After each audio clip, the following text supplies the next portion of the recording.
하나님의 계명에 완벽하게 순종하는 일이 참 어려운 일입니다만 그 중에서도 가장 순종하기 어려운 계명이 있다면 아마도 원수를 사랑하라는 계명일 것입니다.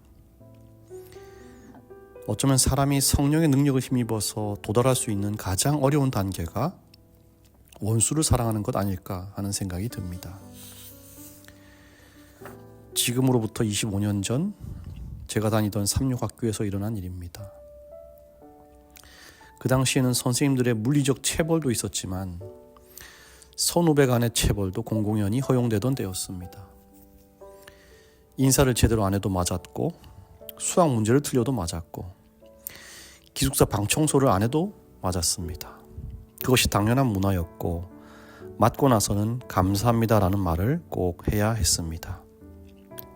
감사합니다라는 말을 하지 않으면 또 맞았습니다. 삼육중학교 기숙사생들은 매 일요일 아침마다 도방장에게 청소 검사를 받았습니다. 그리고 청소가 제대로 안 된 방은 방원들 모두 복도로 나와서 체벌을 받습니다.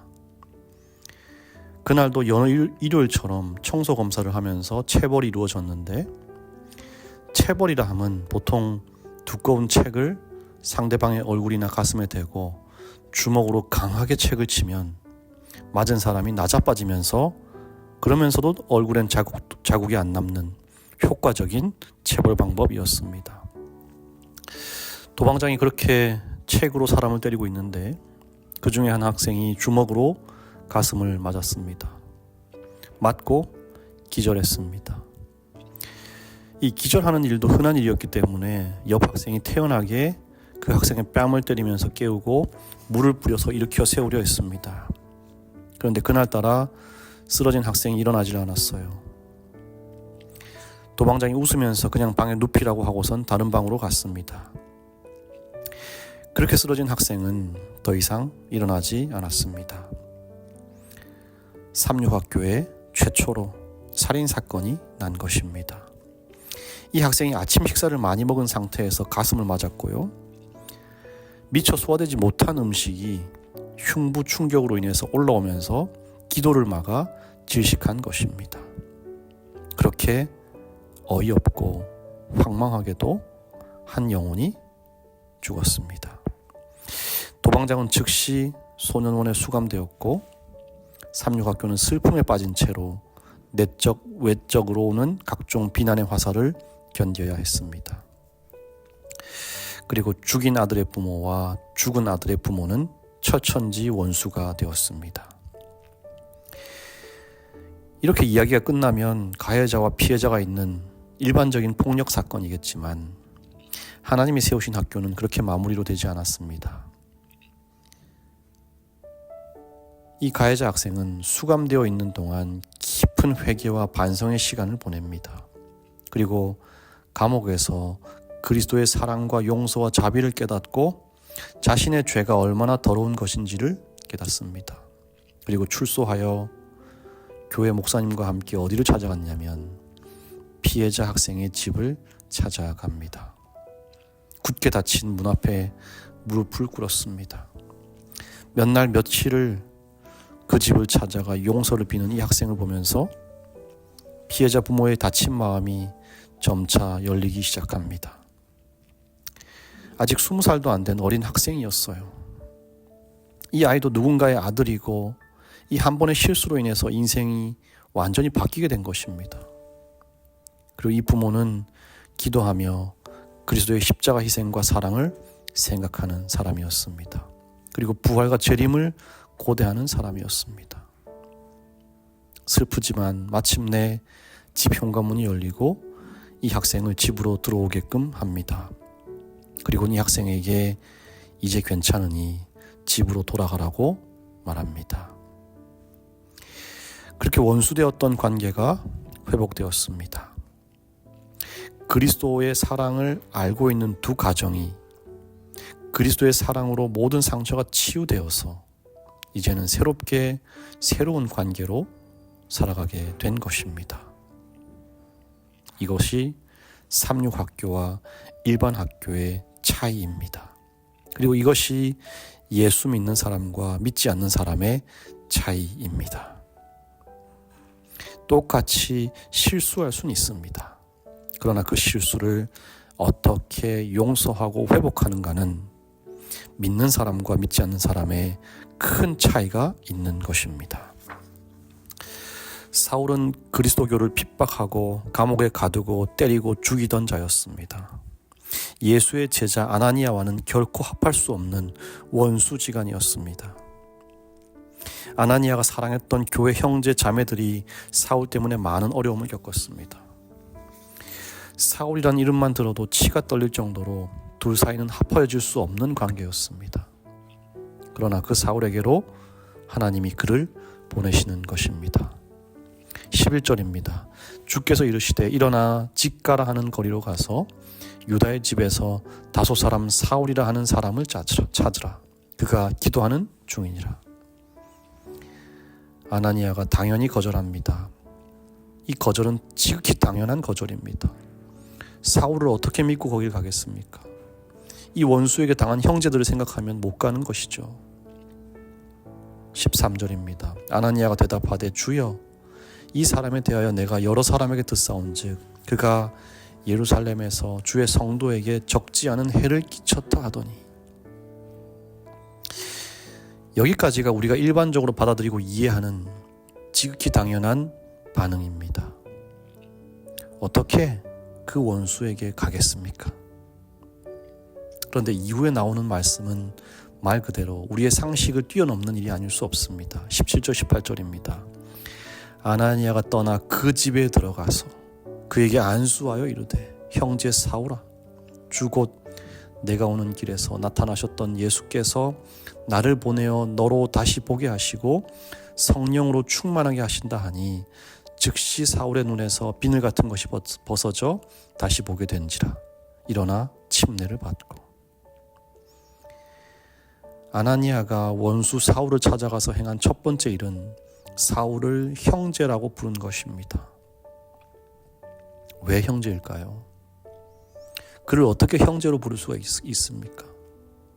그는 형제가 아니라 원수였습니다. 두 번째는 아나니아가 그의 눈을 뜨게 합니다. 사울이 앞을 보는 게 교회에 이로울까요? 안 보는 게 교회에 이로울까요? 당연히 그가 박해하는 교회를 위해서는 그가 못 보는 게 좋아요. 눈을 뜨게 한다는 것은 고양이 목에 걸어둔 방울을 떼버리는 것입니다. 그리고 무엇보다 더욱 큰 충격은 아나니아가 그에게 침례를 베풀었다는 것입니다. 원수된 사울이 침례받으면 어떻게 됩니까? 그도 구원을 약속받는 거예요. 나를 괴롭게 한, 나에게 손해를 입힌 저 인간도 나와 같이 하늘나라 간다고 생각하면 여러분 기분이 어떠십니까? 그러나 아나니아는 그것을 행하는 것입니다.